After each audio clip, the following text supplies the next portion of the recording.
Selamat pagi, siang, sore, atau malam. Salam sejahtera untuk kita semua. Bertemu lagi dengan saya Dewangakan Gede Wahyu Mahaputra pada mata kuliah Kewirausahaan Bidang Gizi.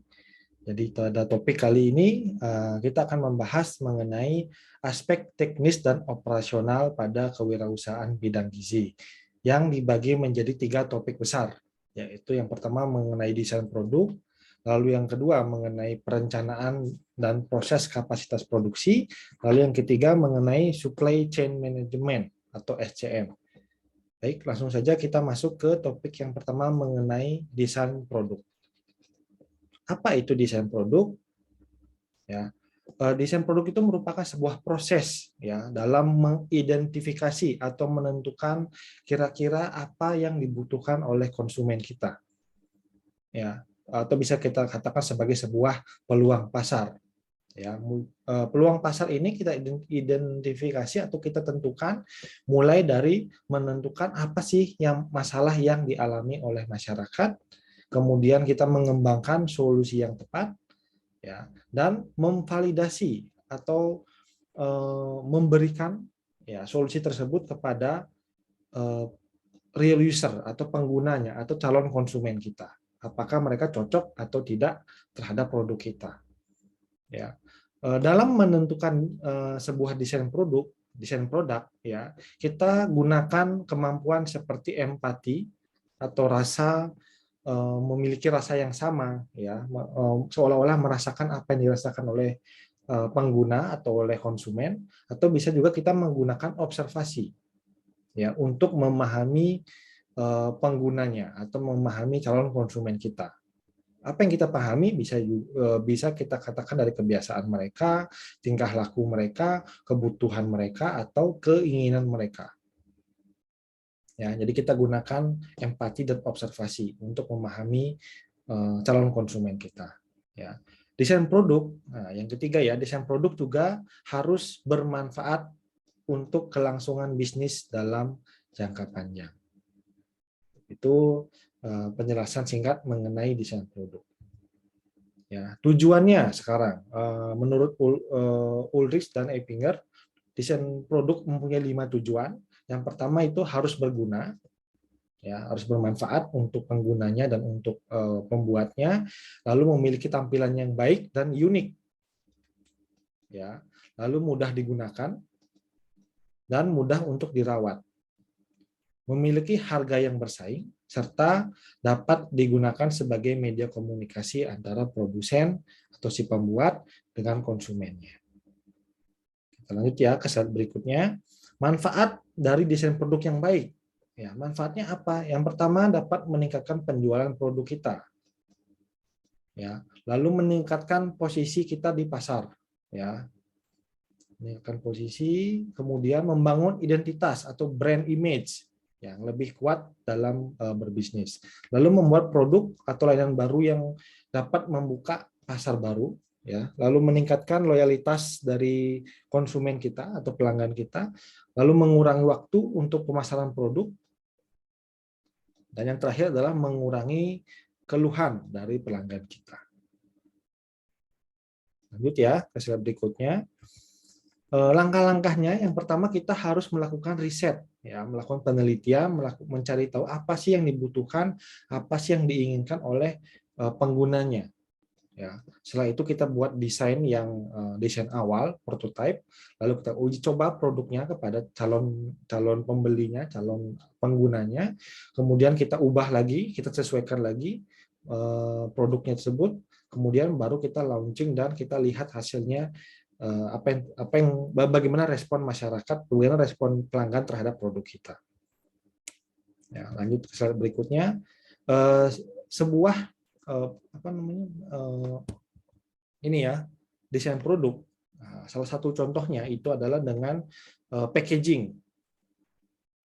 Ya, apa itu packaging? Packaging itu adalah kemasan atau bungkus atau pelindung.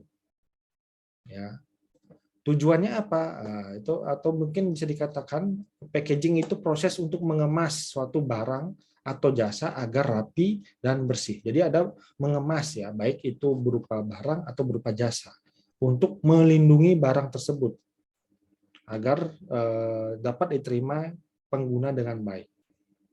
Ya, jadi berdasarkan frekuensi, packaging bisa dibagi menjadi dua ya,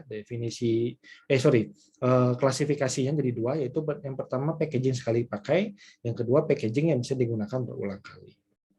Ya, lalu ada berdasarkan jenis kemasan, ya, packaging bisa dikategorikan menjadi dua, yaitu yang kemasan primer dan kemasan sekunder. Nanti detailnya akan kita bahas pada saat pertemuan di kelas. Lanjut ya ke slide berikutnya. Tujuan dari packaging sebagai tempat atau wadah dari produk tersebut, sebagai identifikasi atau brand image, lalu sebagai alat komunikasi, memudahkan penggunaan dan sebagai sebuah promosi produk. Ya. Packaging yang baik itu harus efektif, ya, harus menjamin keamanan dan kualitas produk kita, lalu mudah untuk dilakukan pengiriman, mudah dikenali karena unik, karena berbeda, karena spesial dibandingkan dengan yang lain. Lalu adanya informasi bahan atau izin terkait, desainnya ergonomis dan memperhatikan estetika. Itu ciri-ciri packaging yang baik. Ya. Contohnya seperti ini ya. Nanti detailnya akan kita bahas di kelas. Ya, lalu tips untuk meningkatkan produk dengan packaging. Ya, packaging kita bisa gunakan sebagai alat atau media kita untuk memasarkan produk kita.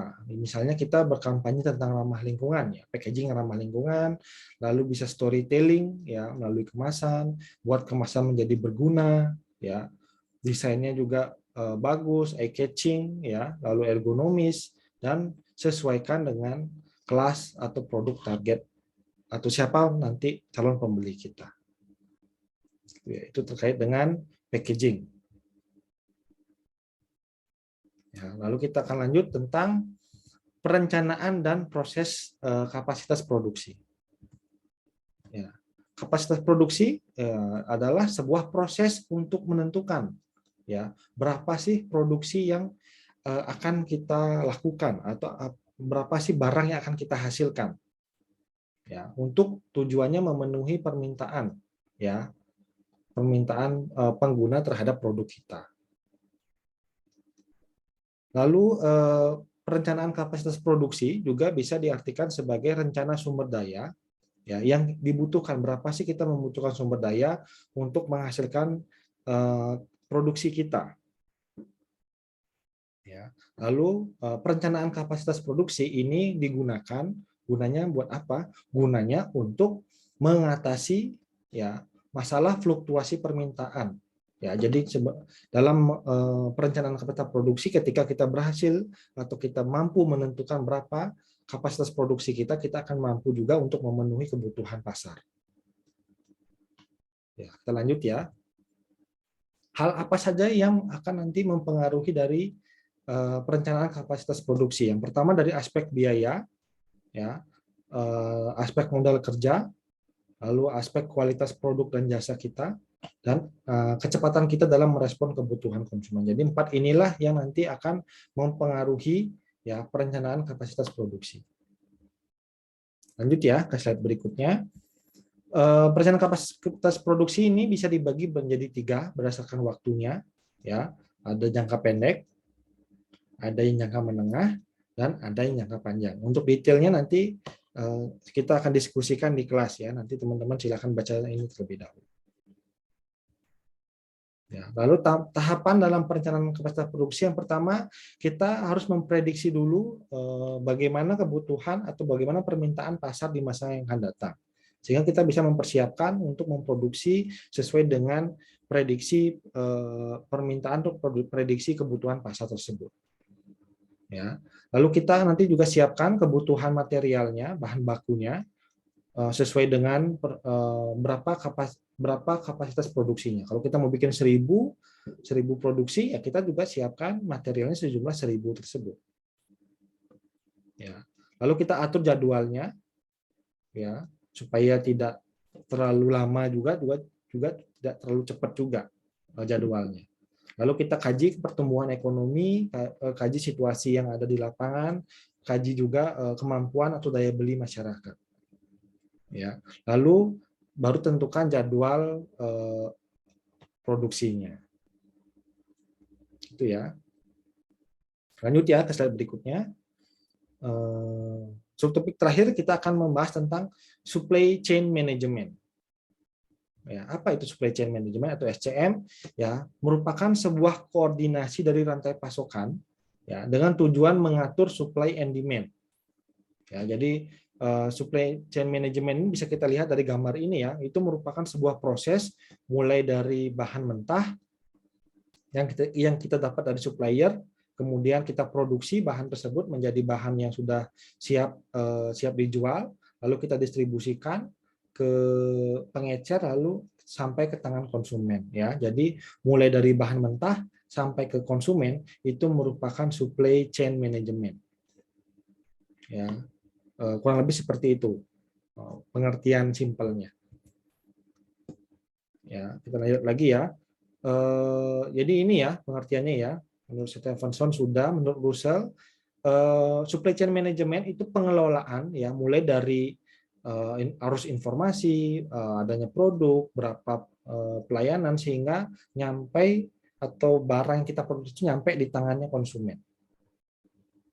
Ya, mulai dari koordinasi, penjadwalan, pengendalian, pengadaan, produksi, persediaan, ya, inventory ya atau pengiriman produk dari dari pihak produsen sampai kepada pelanggan. Itu terkait dengan supply chain management. Lanjut ya ke slide berikutnya. Tujuannya buat apa? Ya, tujuannya yang pertama untuk menyelaraskan antara permintaan dengan pasokan. Ya, dengan supply chain management yang baik, antara permintaan dan pasokan itu akan seimbang, ya, tidak ada kelebihan permintaan atau kebalikannya, tidak ada kelebihan pasokan.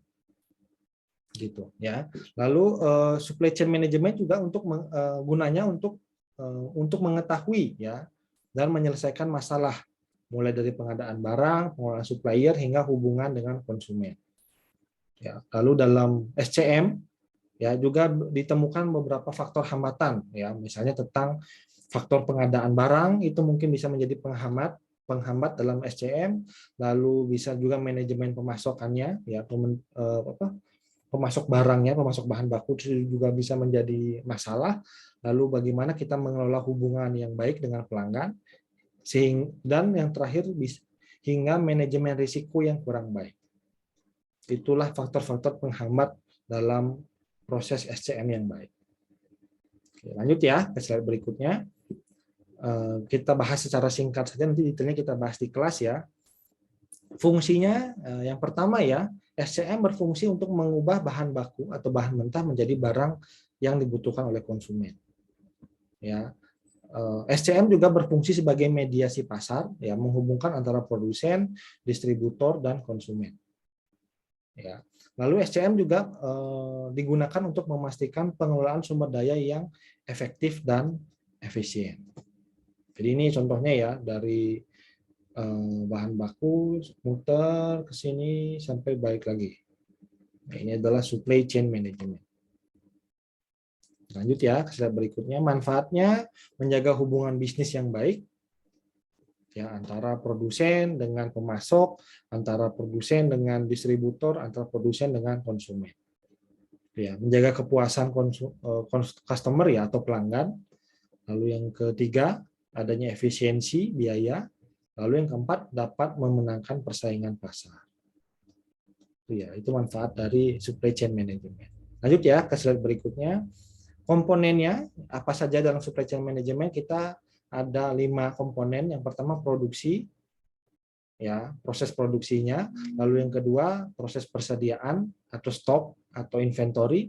Lalu ada lokasi, ada transportasi, ya, transportasi itu terkait dengan kendaraan yang digunakan ya, atau proses pengiriman barang, distribusi gitu. Lalu yang terakhir ada informasi terkait dengan kebutuhan dan permintaan dari pelanggannya. Ya, lanjut ya. Tahapannya yang pertama kita analisis dulu permintaan pelanggannya ada seberapa banyak, kebutuhannya ada berapa banyak, kemudian kita produksi barang atau jasa tersebut sesuai dengan permintaan pelanggan. Ya, lalu kita transaksi ya, sorry, yang kedua tadi masih persiapan ya, sorry, masih persiapan dulu. Alat-alat yang dibutuhkan, kita butuh gudangnya berapa, butuh bahan baku berapa, kemudian baru kita bisa bertransaksi membeli bahan baku. Yang ketiga, ya. Lalu kita simpan dan kelola bahan baku tersebut sehingga bisa masuk ke proses produksi. Setelah proses produksi, baru kita kirim barang atau jasa tersebut kepada konsumen kita. Itu tahapan dari supply chain management. Oke. Itu saja mungkin yang dapat saya sampaikan terkait materi kuliah kali ini. Saya masih bahas secara singkat, nanti kita diskusikan lebih lanjut di kelas. Itu saja yang dapat saya sampaikan. Saya ucapkan terima kasih atas perhatiannya, dan sampai ketemu lagi di mata kuliah yang lain. Terima kasih semuanya.